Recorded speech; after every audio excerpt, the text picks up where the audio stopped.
আসসালামু আলাইকুম। দেশ এবং দেশের বাহির থেকে যারা আমাদেরকে দেখছেন, আজকে খুব কষ্ট এবং দুঃখ নিয়ে আপনাদের সবার সামনে হাজির হয়েছি এবং এটা এতটা বেদনাদায়ক যে এটা আপনাদের আসলে ভাষায় প্রকাশ করে বলার নয়।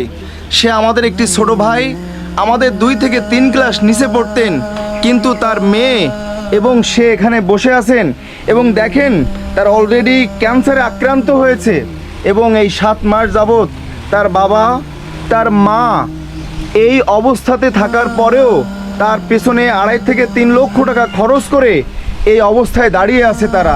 তাদের অবস্থা দেখে সত্যিই আমি হতভম্ব হয়েছি। এটা হচ্ছে তার বাসা, এখানেই সে থাকেন এবং এখানেই সে বসবাস করেন।